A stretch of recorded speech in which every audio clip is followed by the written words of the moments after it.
Good morning, insiders. Thanks for tuning into your Monday download. And as you know, I'm completely apologetic for having missed last week. I'm finally recovered. Actually, it took me a good over a week to get my back in shape. And I'm not going to go into the story because you probably don't care about the fact that I was setting my backpack down at the gym when my back completely seized and I nearly fell to the ground. So don't ask me how, after lifting weights, the fact that I'm setting a backpack down is what caused my back to go out. But anyway, let's start out today with a shout out, and this shout out is to Aaron Tilbury, and it's not from me, but it actually is from one of you. This is directly from Karen Shaw, an agent at Keller Williams that we work with, and she emailed me and said, Aaron needs another shout out. He is awesome. He got on the phone with the buyer, the seller, and myself to keep our contract together. Give him another shout out. Thank you for all you do. So anyway, that's to Aaron. Thank you for taking the time to get on the phone with buyers and sellers. That's part of what we do here at Alliance Short Sales is keep the transaction together. If that means we need to do a conference call with buyers and sellers to help them understand what's going on, we will do that. We want you to be a part of those conversations because we know that the more that we immerse you in those conversations, the more we're going to educate you and help you become better and better at what you do. So let's jump into some content that we have today. At the end of the video, before I sign off, I'm going to go into a conversation that I had with a seller this last week that I believe will be very beneficial to you in some of your own seller conversations. But first, let's do an update on HAFA, the Home Affordable Foreclosure Alternative. On Monday of last week, my team and I got on the conference call, and on that conference call we had the Vice President of the Short Sale Department at Bank of America, the VP of Loss Mitigation at Wells Fargo, and the Senior Director of Pre-Foreclosure Sale Liquidation from Freddie Mac. And this was a conference call that was designed to go over the HAFA directive and what the different lenders and what Freddie Mac are doing to come into compliance with that, what their plans are. And first of all, let me say that when you first join our network, I send you out an email and I welcome you to an exclusive group of real estate agents. And what I want to say is that you truly are part of an exclusive group of real estate agents. The knowledge that you're either gaining as you're joining our group or new to our group, or the knowledge that you have gained over the time that you've been with Alliance Short Sales far surpasses what the large majority of real estate agents out there have when it comes to short sales. And it was confirmed for me and reinforced for me when agents from around the country were asking questions on this conference call. And honestly, these aren't new agents. These are agents with multiple short sale listings, and you could tell that they had been doing it. But some of the questions just screamed, I don't really know what I'm doing. And so I want to commend you for taking the time, the money, investing the money, and being part of a group of real estate agents that are committed to knowing what they need to know to get short sales approved and help their clients and excel in this current real estate market. So pat yourself on the back. Congratulations for that. But as far as HAFA is concerned, when we hung up the phone after over an hour and 45 minutes on a conference call and question and answer time, the one sentence summary that I have for HAFA is that HAFA is purely a PR blitz. It really, truly was designed by the Treasury Department to be implemented by banks so that it looks like the government and the large banking institutions are doing things to help homeowners.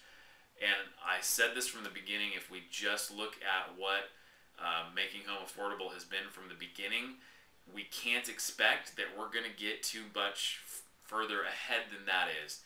And that was just confirmed for me with how the banks were answering the questions, and the fact that even though this was promoted as how these different lenders were going to implement the HAFA program, the fact that neither lender even talked about HAFA in their presentation. They simply talked about other programs that they have and how those programs are doing this, that, and the other thing, but they didn't even mention HAFA. And when we talked about HAFA in the question and answer section, they really were saying, yeah, we'll be a part of that, but it's not going to override our classic short sale process.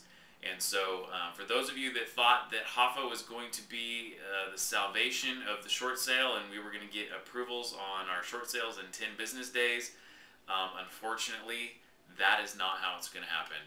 And the large majority are going to continue to be processed through their classic procedures.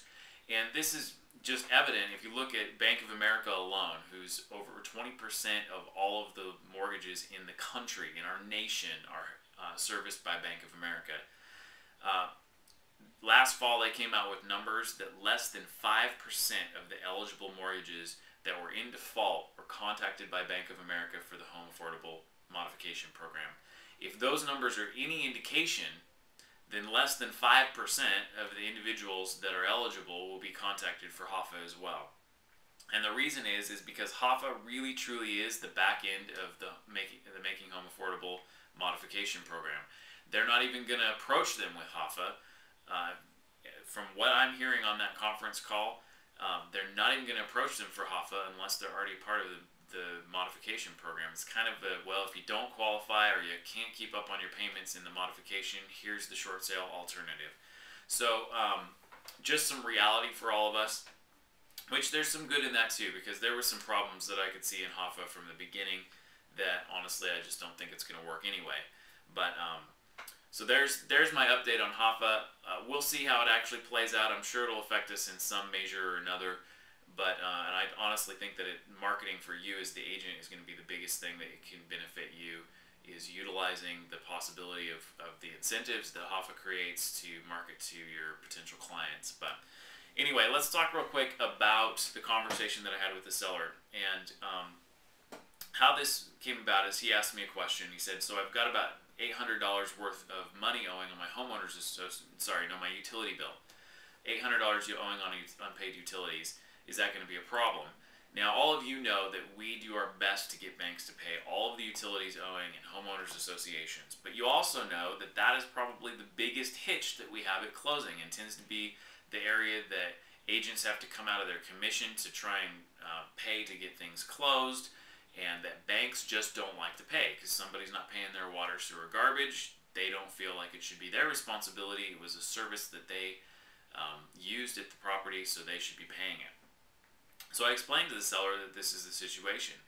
And so he had a comment that I thought was interesting. He said, so what you're saying sounds like it's better for me to pay my utilities in my homeowners association than for me to pay my monthly mortgage payment.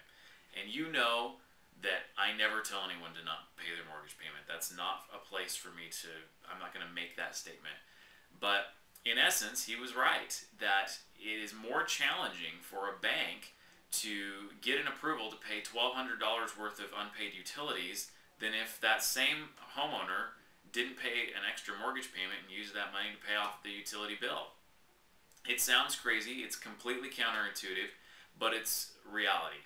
And so as you're visiting with your sellers, make sure that you're impressing upon them the importance of paying the utilities and homeowners associations. Make sure that they realize that if they're not making their mortgage payment, that money needs to be going to pay those HOA and utility bills. Otherwise, it has a high likelihood of jeopardizing the transaction.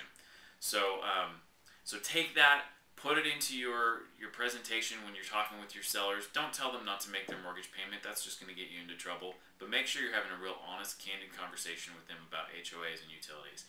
So anyway, have a great week. We'll talk to you on our conference call on Wednesday. And don't forget to send us any questions that you have. We'll talk to you soon. Bye.